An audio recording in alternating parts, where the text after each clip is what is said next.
Je vais ici, dans cette vidéo, corriger l'exercice 7.5. Je commence par lire la donnée. Deux wagonnets reliés par une ficelle passant sur une poulie sont disposés comme dans la figure. On a un premier wagonnet ici, et puis un autre wagonnet ici, qui sont reliés par un fil qui passe par une poulie. On maintient d'abord le système immobile, puis on le libère. Donc c'est comme si on les tenait avec la main, et puis tout d'un coup on lâche. On néglige les frottements, la masse du fil et celle de la poulie. Donc, comme on a vu hier, ça peut avoir une importance, ça a une importance en fait de négliger les frottements, la masse de la poulie et aussi la masse du fil. Alors, la première question, c'est dans quel sens les wagonnets vont-ils se déplacer? C'est-à-dire, est-ce qu'ils vont plutôt avoir tendance, celui-là à descendre et l'autre à monter, ou le contraire, celui-ci à descendre et celui-là à monter? Donc ça, c'est la première question. Et puis ensuite, quelle sera la distance parcourue par le wagonnet de droite, celui-là, après 8 secondes? Donc ça, évidemment, il faudra calculer les choses une fois qu'on aura répondu à la question A. Et puis, que vaudra la tension dans la ficelle? Donc, l'exercice est assez long. Si aujourd'hui, on arrive à faire la question A, ce sera déjà une bonne chose. Alors, vous avez un corrigé ici. Non, c'est ça que je dois faire. Voilà. Vous avez un corrigé. Pourquoi il me fait des choses pareilles? Voilà. Vous avez un corrigé ici. Et moi, je vous propose donc de regarder le mien, le corrigé, celui que finalement j'aurais recopié au tableau si on avait la chance d'être en classe, c'est-à-dire celui-ci. Donc maintenant, il faut que je partage ceci. Voilà. Hop. Avec vous. Voilà. Alors, j'ai reproduit ici le schéma avec le chariot de gauche qui s'appelle, donc il y a une masse M1, on va dire que c'est le chariot 1, et puis ici le chariot de droite qui a une masse M2. Alors, la première chose à faire, c'est de représenter les forces qui agissent sur chacun des deux chariots. Donc, sur le chariot 1, vous avez son poids, P1, vous avez la force de soutien, S1, et vous avez la force de tension, T1. Sur le chariot de gauche, le poids P2, toujours vertical vers le bas, comme P1 d'ailleurs, la force de soutien perpendiculaire au sol, S2, et puis la force de tension dans la corde, T2. L'idée, c'est de savoir dans quelle direction vont aller les wagonnets. Alors là, moi, je fais un pari, on va dire ça comme ça, je vais écrire en vert ici. Je fais un pari que celui de gauche va monter et que donc celui de droite va descendre. Ça veut dire qu'en fait, je fais la supposition que, vu qu'ils sont les deux immobiles, ils sont arrêtés, on les maintient, vous vous rappelez, c'est ça la donnée, on les tient. Si on les lâche, moi, je fais le pari que celui-là va monter et que le numéro 2 va descendre. Donc, ça veut dire que si le numéro 1 monte, il va donc subir une accélération A1 dans le sens de la flèche que je viens de dessiner, vers le haut. Et puis, celui qui descend, ben lui, comme il est immobile et qu'il va se mettre à bouger, il va subir une accélération A2 dans le sens de cette flèche dirigée vers le bas. Alors, l'idée, c'est de déterminer A1 et A2, en fait, qui, comme on va le voir, sont les mêmes en réalité. Et puis, si on trouve une valeur positive, ben ça veut dire que cette hypothèse, ce pari de départ était juste. Et puis, si on ne trouve pas une valeur positive, une valeur négative, ça veut dire qu'en fait, ça partait dans l'autre sens. On verra bien ce qu'on obtient. Alors, première remarque préalable, c'est que ici, là, non, c'est ça que je voulais faire, pardon. Ces deux accélérations, étant donné que le fil est inélastique, eh bien, elles ne sont pas les mêmes, ces accélérations, parce qu'elles n'ont pas la même direction, mais par contre, on va dire qu'elles ont la même norme. C'est le même nombre de mètres par seconde carré. Et c'est pour ça que dans les calculs, quand on considérera uniquement la norme, eh bien, ah non, pardon, c'est pas ça que je voulais faire, excusez-moi. Quand on considérera uniquement la norme, eh bien, on considérera qu'elles sont les mêmes. Donc, au lieu d'écrire A1 et A2, on pourra remplacer tout ça par une seule grandeur A. Et c'est cette grandeur A qu'on doit déterminer dans ce problème initial. Alors, Deuxième chose, bon, l'hypothèse, j'en ai déjà parlé, hein, je fais le pari que A1 est dirigé vers le haut et que A2 est dirigé vers le bas. Et puis maintenant, en ce qui concerne les forces de tension, même chose que ce qu'on a vu hier hein, dans la théorie sur les wagonnets, vous avez ces deux forces de tension, T1 et T2. En réalité, si on considère que le fil a une masse négligeable et que la poulie n'a pas de frottement et a aussi une masse négligeable, alors ces deux forces sont égales. C'est-à-dire égales dans le sens qu'elles ont le même nombre de newtons. Elles ne sont pas égales au sens strict du terme, hein, puisqu'il y en a, on voit, elles n'ont pas la même direction. Donc, ce ne sont pas les mêmes vecteurs, mais par contre, on pourra, dans les calculs, poser que les deux forces ont la même intensité, le même nombre de newtons. Alors, à ce stade, maintenant, ce qu'il faut faire, c'est appliquer la deuxième loi de Newton sur le premier chariot, d'une part, et appliquer la deuxième loi de Newton sur le deuxième chariot. C'est-à-dire qu'il faut diviser le système en deux parties. Alors, c'est ce que j'ai écrit ici. Vous avez le premier wagon, il subit trois forces, son poids, la force de tension et la force de soutien, et tout ça, c'est égal à sa masse, M1, fois son accélération. Alors maintenant, il faut écrire ça en formule. Hein. Alors, si vous faites des projections correctes, c'est ça qui est un peu difficile là-dedans, vous cherchez la projection sur l'axe X, et cet axe X, il est parallèle à la pente, il est comme ceci. Donc si on regarde ça, eh bien, on voit que T1, il est dans le sens de X, X allant comme ça, hein, bien sûr. S1 est perpendiculaire, donc sa composante selon X, c'est 0.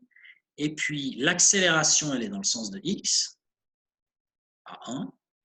Et puis, maintenant, la difficulté, c'est évidemment le P1, qui, lui, n'est pas dans le sens de X. Donc, il faut mettre un peu de trigonométrie là-dedans. Et ça, on l'a déjà fait à plusieurs reprises. L'angle alpha qui est là, on va le retrouver ici, si bien que le côté parallèle à X, c'est-à-dire ce que je tente de dessiner en vert ici, fera apparaître le sinus de cet angle alpha. Alors, je vous ai mis la formule ici, là. On obtient moins P1 sinus alpha, c'est ce que je viens de dire. T1, il est dans le sens de X, donc plus T1. Le soutien, il est perpendiculaire, donc 0. Et ça, c'est égal à M1 fois A1. Alors maintenant, en remplaçant P1 par M1 fois G, puis en nettoyant un petit peu tout ça, eh bien, on trouve cette première équation ici. J'ai remplacé là-dedans T1 par T. J'ai remplacé P1 par M1 fois G. Et puis, j'ai remplacé A1 par A, puisque, donc, comme on l'a vu, il n'y a qu'une accélération et il n'y a qu'une force de tension. Donc, on a une première équation ici.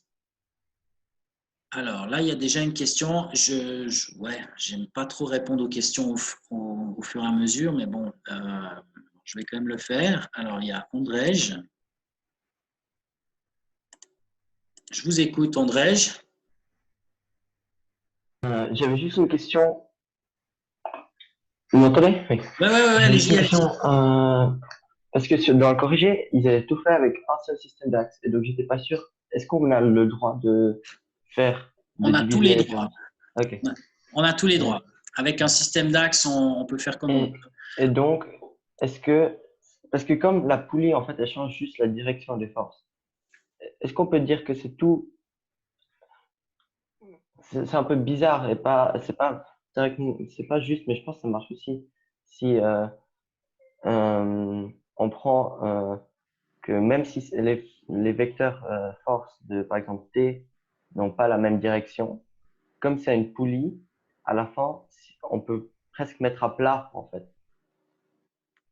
On peut Genre, presque mettre à plat. que de Je- dire que, de dire que donc dans le système de gauche, il y a T qui s'annule avec, qui est dans le système de droite. Le T, il sera dans l'autre sens que le T des précédents, mais on met tous sur l'axe X. Écoutez, ça dépend ce que vous voulez faire avec tout ça, quoi. Moi, je vous déconseille de faire ça dans le sens que en fait, soit vous considérez qu'il y a un système qui est composé de ces deux chariots reliés par la ficelle, Dans ce cas-là, vous ne devez pas tenir compte de ces forces T parce que c'est des forces qui sont internes au système.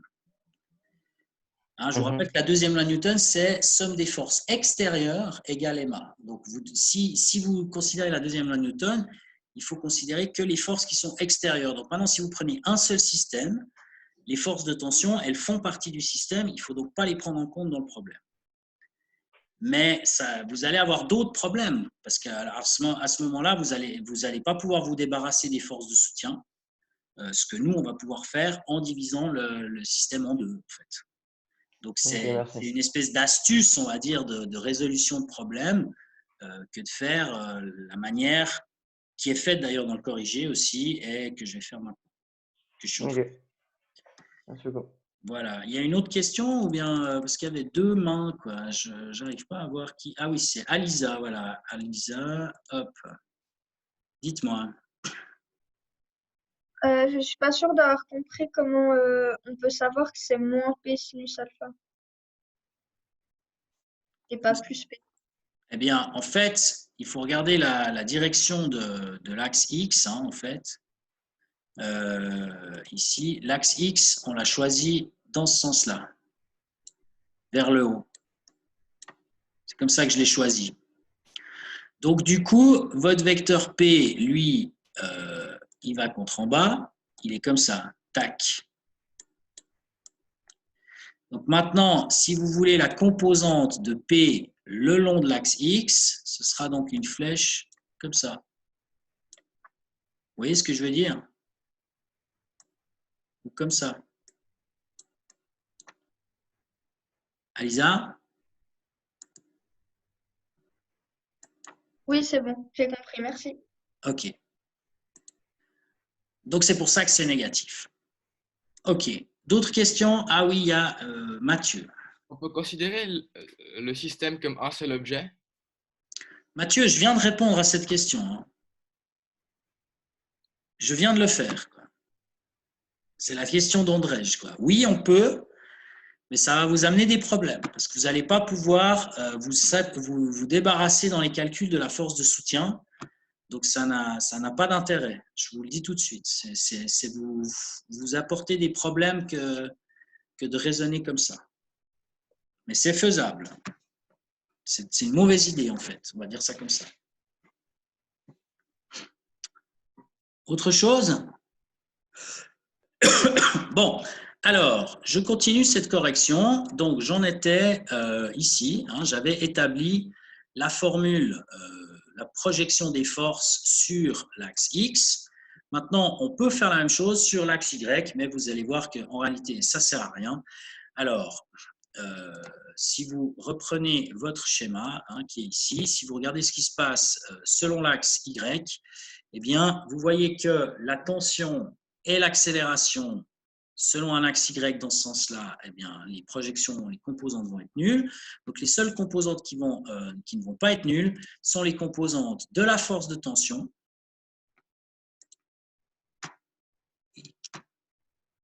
la composante, pas de la force de tension, de la force de soutien, pardon, et la composante du poids. Alors, le poids, lui, on le voit ici, hein, il part de là en direction de là.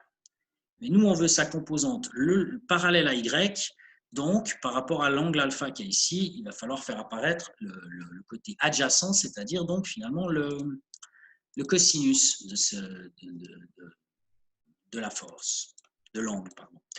Donc, on obtient moins P1 cos alpha, plus 0 pour la tension, plus S1 égale 0, puisqu'il n'y a pas d'accélération selon l'axe Y. Si on retourne cette équation, on trouve une deuxième équation qui est celle-ci. Alors, maintenant, on procède de manière analogue à ce qu'on vient de faire, mais sur le deuxième wagon. Alors, sur le deuxième wagon, j'ai choisi un autre système d'axe. On pourrait très bien choisir le même, mais on peut en choisir un différent. Alors, cet autre système d'axe, je l'ai appelé X', qui va donc ici en direction du bas, et Y' qui va perpendiculairement à la pente. Donc, on additionne les trois forces, P2 plus S2 plus T2, et tout ça, ça doit être égal à M2 fois A2, c'est la deuxième loi de Newton. Qu'on va donc ça c'est ce que j'ai écrit, ici je vais quand même vous le montrer, ici, P2 plus T2 plus S2 égale M2 fois A2. Alors maintenant, l'idée, c'est d'écrire ça sur X' et sur Y'. Alors, comment est-ce qu'on fait ça? Pour ce qui est de P2, on a besoin de la composante de P2 qui est parallèle à X', hein, cette partie-là. Donc, c'est une partie qui va vers le bas, qui est donc dans le sens de X', positif. Et là, c'est le côté opposé à l'angle bêta, donc P2 fois sinus bêta. P2 fois sinus bêta, c'est ce que j'ai écrit ici. P2 fois sinus bêta. Ensuite, la tension. La tension ici, elle va vers le haut. Elle a tendance à retenir le chariot si ce chariot est en train de descendre. Donc, c'est moins T2. La force de soutien, elle est perpendiculaire à X', donc on n'en tient pas compte. Et puis, il reste l'accélération qui, elle, est dans le sens de X', d'après mon hypothèse de départ. Donc, elle est positive. C'est la raison pour laquelle, à la fin, je me retrouve avec cette formule. Donc, P2 sinus bêta, moins T2, parce que T2 va vers le haut, plus 0, plus M2A2. Pardon, égale M2A2. Donc, maintenant, l'idée, c'est, comme tout à l'heure, de nettoyer tout ça. Donc, on enlève le 0. Le A2 qui est ici, c'est égal au A. Et puis, le T2 qui est ici, c'est égal au T. Hein, on n'a plus besoin de différencier T1, T2 ou A1 et A2. Et donc, on se retrouve avec cette formule ici. L'idée, c'est que maintenant, si on regarde la formule 1 qu'on avait avant, eh bien, on a deux équations avec deux inconnus, qui sont les tensions, la tension T et l'accélération A. Et justement, c'est les questions 1 et 3 de l'exercice. Si on regarde sur Y', je vous montre encore ça vite fait. Sur Y', si on reporte on projette, on cherche les composantes de cette équation vectorielle, mais sur un axe Y', qui est un axe qui est perpendiculaire à la pente, eh bien on voit qu'il n'y aura que la force de soutien qui va agir et la partie parallèle du poids parallèle à l'axe Y, c'est-à-dire P2 fois cos de bêta. Et donc, on retrouve une formule un peu similaire à celle qu'on avait pour le premier chariot. C'est celle qui est ici et qui nous amène au fait que S2 égale M2G fois cos bêta. Ce n'est pas très intéressant, comme vous allez le voir, pour la suite du problème. Donc, encore une fois, la grande conclusion de cette histoire, ce n'est pas une conclusion, hein, c'est une première partie, la conclusion de la première partie, c'est qu'on a ces deux formules avec deux inconnus, T ici et là, et l'accélération A ici et là. Donc, deux équations à deux inconnus, il faut résoudre ce système. Alors, comment est-ce qu'on fait pour résoudre ce système? Eh bien, là, on passe aux maths, hein, finalement, maintenant. Donc, je suis ici, je vais passer voilà, à la page 2. Voilà, je suis à la page 2, c'est bon, j'agrandis un petit peu. Alors, l'idée, c'est de l'équation 1, je vais sortir T. C'est ce que j'ai fait, mais on peut le faire de l'autre, hein, peu importe. Moi, je vous propose de faire cette méthode-là. Donc, je prends l'équation 1, je vous la remontre encore une fois. Elle est ici, l'équation 1, ici. Je sors T, donc je passe ce moins M1G sinus alpha, je le passe de l'autre côté. Donc, je vais avoir T égale M1A plus M1G sinus alpha. C'est ce que j'ai ici. T égale M1A plus M1G sinus alpha. Et maintenant, cette expression-là, je vais la remplacer dans l'expression, dans la formule, en fait, numéro 3 qu'on a obtenue tout à l'heure, c'est-à-dire ça, M2G sinus bêta, moins T, je vais mettre cette nouvelle expression, et ça, c'est égal à M2A. C'est ce que j'ai écrit ici. Voilà. M2G sinus bêta égale, ça, c'est en fait ce T qui est là, par substitution. Et donc, tout ça, c'est égal à M2 fois A. Alors, maintenant, on calcule le tout. Donc, j'enlève la parenthèse. On enlève la parenthèse. Attendez, là, il y a un petit souci. Je vais faire ça comme ça. Voilà. Donc, j'enlève la parenthèse et je trouve donc M2G sinus bêta, il est là, moins M1A, il est là, moins M1G sinus alpha, il est là, égale M2A. Alors là-dedans, j'ai plus qu'une seule inconnue. L'inconnue, vous avez deviné, c'est le A en fait. Donc pour le trouver, il faut le passer de l'autre côté. Donc ici, ce que j'ai fait, c'est que j'ai pris ce terme et je le passe ici en l'additionnant. Donc il me reste M2G sinus bêta qui est là, moins M1G sinus alpha qui est ici, et donc à droite, M1A plus M2A. Alors, ensuite, je mets en évidence le A. Ça me donne A fois M1 plus M2. C'est ce qu'on a ici. Et puis ici, pour la beauté du geste, j'ai mis en évidence le G qui apparaît là et là. Donc, je l'ai mis ici. Et là, on a M2 sinus bêta qu'on retrouve ici. Et puis, moins M1 sinus alpha qu'on retrouve ici. Finalement, pour trouver A, il suffit de diviser par M1 plus M2, puisque le A, il est ici. Alors, on divise par M1 plus M2 et on trouve donc cette belle expression ici que j'encadre en rouge. C'est donc le G fois M2 sinus bêta moins M1 sinus alpha, c'est ce qu'on a ici, divisé par le M1 plus M2, c'est ce qu'on a ici.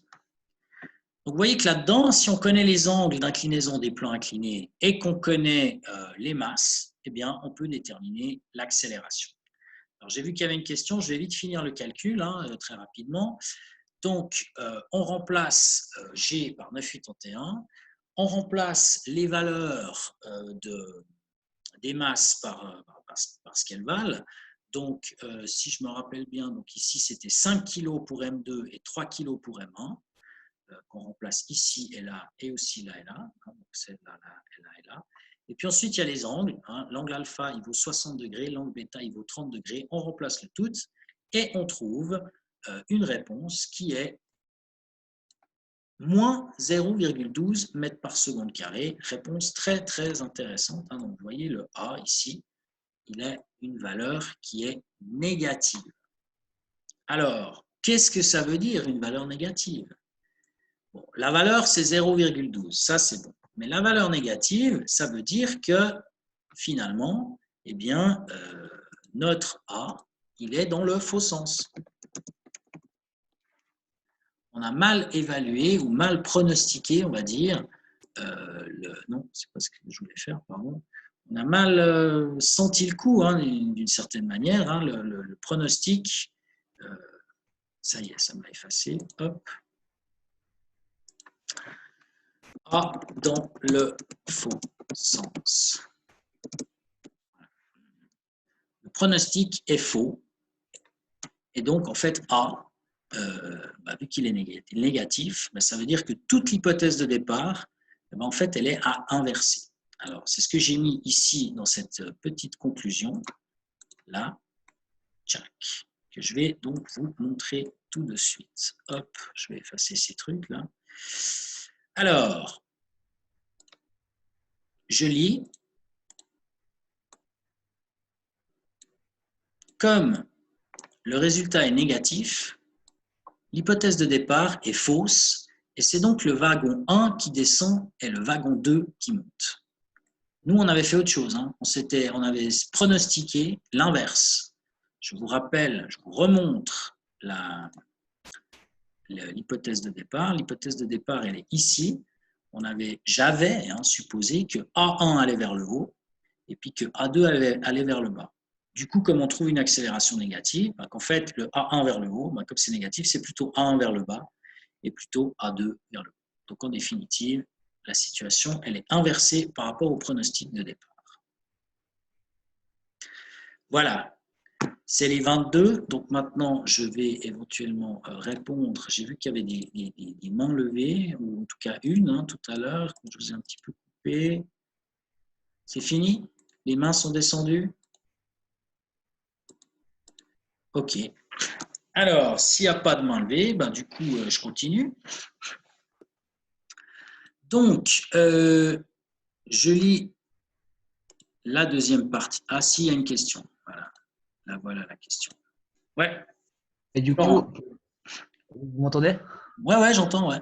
Et du coup, pour revenir juste une dernière fois sur ce système d'axes, donc en gros, dans nos formules, une fois qu'on a choisi nos axes, ça n'a pas d'influence sur le calcul en fait. On peut quand même faire les transformations et tout, même si c'est pas défini par les mêmes axes. Ouais, exactement. C'est-à-dire que si vous choisissez, en fait, la résolution d'un problème ne peut pas dépendre du choix des axes. Enfin, excusez-moi, j'ai dit une erreur. La solution d'un problème. Oui. La résolution, évidemment, elle va dépendre du système d'axes. C'est-à-dire, selon les axes que vous choisissez, vous avez une autre façon de résoudre, vous avez des autres formules, des autres calculs, évidemment. Mais la réponse finale, si tout est juste, on arrive au même résultat, quels que soient les axes qu'on a choisis. Ok. C'est pour Ok, ça qu'ici, j'ai choisi ça, et puis ici, comme ça. Donc, vous pouvez faire ça de cette manière-là. Ok. Maintenant, voilà. Alors, Aline, attendez, elle est où Aline? Il faut que je vous trouve dans la liste. Là, clic. Question, Aline? Ouais, du coup, ça change rien si on n'a pas 90 degrés comme angle en haut, enfin, en haut du triangle. Bah, voyez, c'est ça le truc, justement. C'est que là, en l'occurrence, on a 90 degrés. Hein. Vous l'avez bien compris, on a ici un angle de 90 degrés. Donc, comme ici, là, il y a un angle de 60, puis qu'ici, il y a un angle de 30, là, du coup, on a un angle, effectivement, qui est un angle de 90 degrés. Mais si ce n'était pas le cas, eh bien, si vous appliquez la méthode de résolution qu'il y a dans le corrigé, pas celle que je vous ai montrée, dans le corrigé, vous êtes obligé de choisir deux systèmes d'axes. Sinon, enfin, vous n'êtes pas obligé, mais vous avez grandement intérêt parce que si vous prenez le même, les pentes, il y aura une pente qui n'est pas parallèle aux axes, quoi. Donc, ça ne va pas jouer. Ça va être difficile de résoudre ce problème de cette manière-là.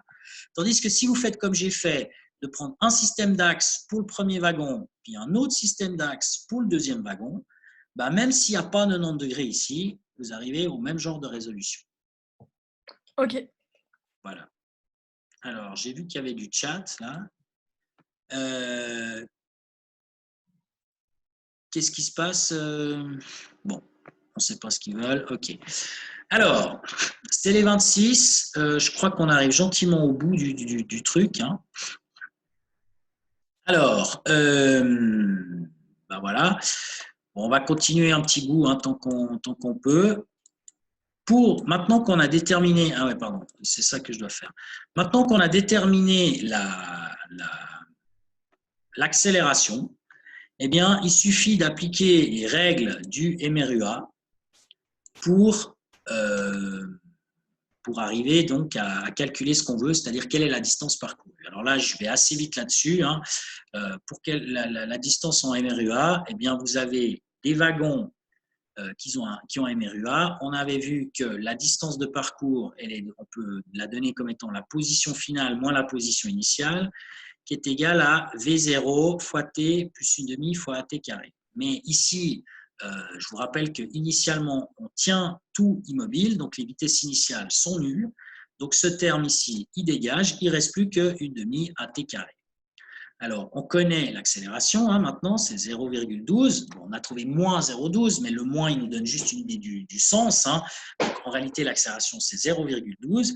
Et puis, la question, c'était au bout de 8 secondes, hein, je crois. C'est ça? C'était voilà, après 8 secondes, hein, effectivement. Donc, dans notre calcul, qui est donc ici, attendez, hop. Voilà, ça, j'efface. Dans notre calcul, on met 8 secondes pour le temps et donc on fait une demi fois A fois T carré et on trouve 3,85. Voilà. Là, je pense qu'il ne doit pas y avoir de questions. Hein, c'est relativement simple de faire ça. Ah si, il y a quand même une petite question. Ouais. Alors, il est où? J'espère que ce n'est pas une question qui concerne le signe, hein. Allez, dites-moi. En fait, le corrigé, je crois qu'il a trouvé 3,94 en fait. Et je comprends pas pourquoi, parce que je aussi trouvé 3,85. Bah, parce qu'il y a une faute dans le corrigé, il faut croire, quoi. Je ne sais pas. Peut-être qu'ils ont pas, peut-être qu'ils ont arrondi dans le corrigé. Oui, parce que.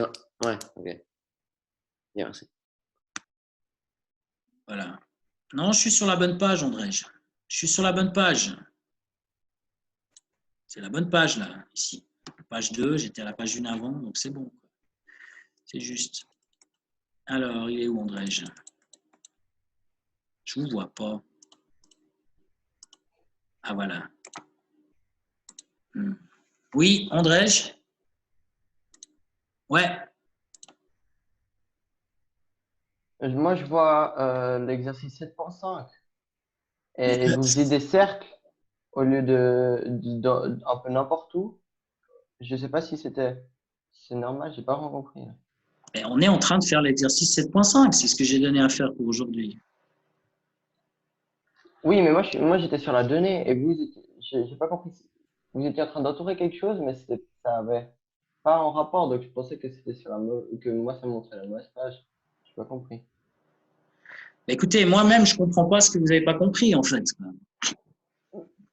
On en est là, en fait, maintenant. Vous êtes en train de montrer le corrigé du B. Ouais, Bah moi je vois la donnée de l'exercice 7.5. c'est vrai, ça? Oui, Encore maintenant? Ah ouais, toujours. effectivement. Voilà. Ah, merci. C'est bon maintenant? Oui. Ok. Alors, qui pose encore des questions? C'est bon les questions là?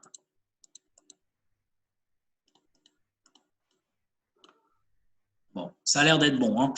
Ouais, alors j'ai dû faire une mauvaise manipulation, alors c'est bon maintenant. Alors, il reste une dernière question. La dernière question, c'est quelle est la tension dans la corde? Ah, alors c'est parti, encore une question. Non. Ok, alors, quelle est la tension d'accord? Je vais vite faire ça, il n'y en a pas pour très long, c'est très rapide en réalité.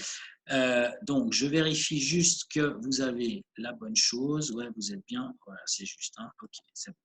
Alors, pour la tension dans la corde, eh bien, ce qu'il faut faire, c'est prendre l'équation qu'on avait. Je vous rappelle, là, je suis à la page 2, mais je me mets carrément à la page 1. Ici, nous avions obtenu cette équation-là, tout premier. Puis ensuite, cette équation, on avait mis t égale, on avait en fait passé ce terme-là de l'autre côté. C'est ce qu'on a fait en haut de la page, c'est ce que j'ai fait en haut de la page 2 qui est ici. Là. Alors, en haut de la page 2, attendez, hop, il faut que je grandisse un petit peu le machin. Donc, on avait cette formule et c'est ça qu'on a substitué. On a fait une substitution ici dans le calcul. Alors, maintenant qu'on connaît le A, on connaît l'accélération, on peut calculer T en fait. Donc, je vais prendre cette formule, T égale M1A plus M1G fois sinus alpha pour faire le calcul. Donc, c'est ce que j'ai fait ici à la page 3, ici, tac, tac, voilà, ici. Donc, je reprends cette formule, T égale M1A plus M1G sinus alpha. Pour la beauté du geste, je mets en évidence le M1, donc fois A fois G sinus alpha. Et puis maintenant, je fais mes calculs. Alors attention, dans les calculs ici, il faut prendre pour M1, il faut évidemment prendre 3 kg, puisque M1 fait 3 kg ici. Mais attention, le A, ici, il faut garder la valeur négative qu'on avait trouvée, parce que cette valeur négative, elle correspond à l'équation selon les systèmes d'axes et selon l'hypothèse de départ qu'on avait prise, tout comme cette équation ici. Donc, on est obligé de reprendre la valeur obtenue de moins 0,12. Et donc, ensuite, on finit le calcul et on trouve 25,1 newtons. On peut aussi utiliser une autre équation, l'équation numéro 3, c'est la même chose. Donc, c'est une autre équation et on remplace par les valeurs. Bien entendu, on trouve la même valeur qui est donc de 25,1 newtons. j'ai fait une petite remarque ici. Hein. Vas-y, hop.